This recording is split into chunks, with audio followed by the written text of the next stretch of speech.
तो भाई क्या हाल चल है आप सभी का। आशा करता हूँ सब लोग बढ़िया होंगे और सभी लोग बढ़िया से मन लगा के बोर्ड एग्जाम्स की तैयारी कर रहे होंगे।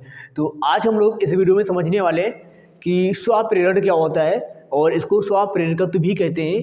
तो अगर आप इसकी डिफिनीशन को रटते हैं तो इतना मान के चलिए इस वीडियो को देखने के बाद आपको जो है इसके डिफिनीशन को रटना नहीं पड़ेगा और एक्चुअल में इसका मतलब क्या होता है स्वप्रेरणा का वो भी आपकी समझ में आ जाएगा। तो चलिए हम लोग समझते हैं कि स्वप्रेरणा क्या होता है। स्वप्रेरण को स्वप्रेरकत्व भी कहते हैं।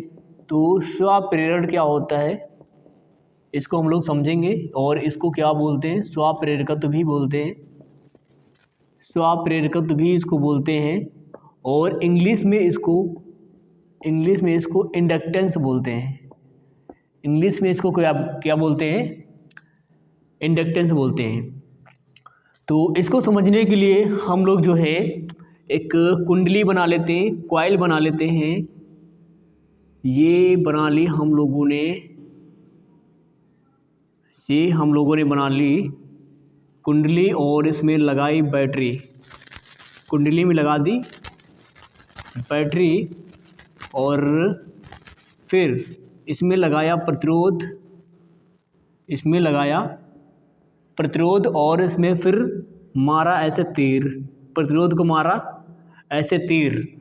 तब इस प्रतिरोध को तीर मारने के बाद जो नाम देते हैं उसको बोलते हैं परिवर्ती प्रतिरोध। क्या बोलते हैं, परिवर्ती प्रतिरोध। क्या बोलते हैं, परिवर्ती प्रतिरोध। और ये क्या लगा दी हम लोगों ने, बैटरी लगा दी और ये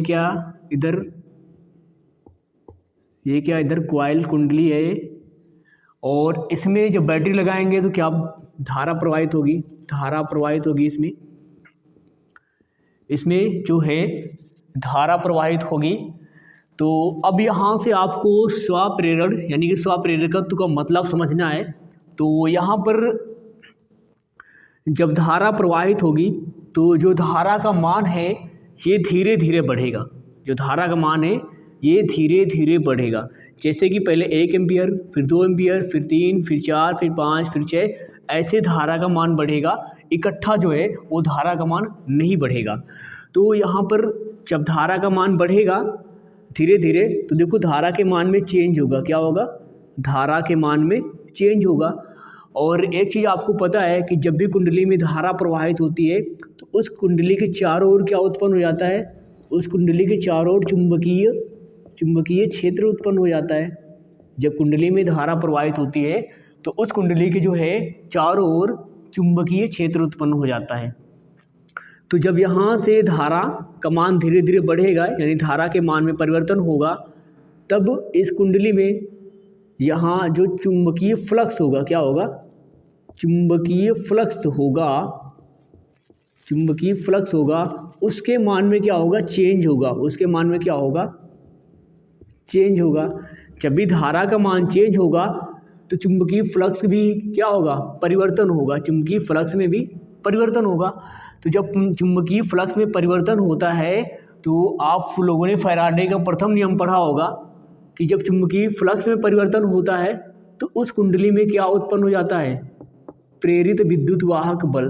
क्या उत्पन्न होता है, प्रेरित विद्युत वाहक बल उत्पन्न होता है। जब भी फ्लक्स में परिवर्तन होता है तो प्रेरित विद्युत वाहक बल उत्पन्न होता है और इस प्रेरित विद्युत वाहक बल के कारण ही कुंडली में क्या उत्पन्न हो जाती है, प्रेरित धारा उत्पन्न होती है। क्या उत्पन्न होती है, प्रेरित धारा उत्पन्न होती है। और यही धारा इस मुख्य धारा का, ये कौन सी धारा है, ये जो है कौन सी धारा है, मुख्य धारा। तो इस मुख्य धारा के बढ़ने का विरोध करती है। इस कुंडली में जो है प्रेरित धारा उत्पन्न होगी, ये प्रेरित धारा क्या करेगी, इसकी दिशा ऐसे होगी, ये इस मुख्य धारा के बढ़ने का विरोध करेगी।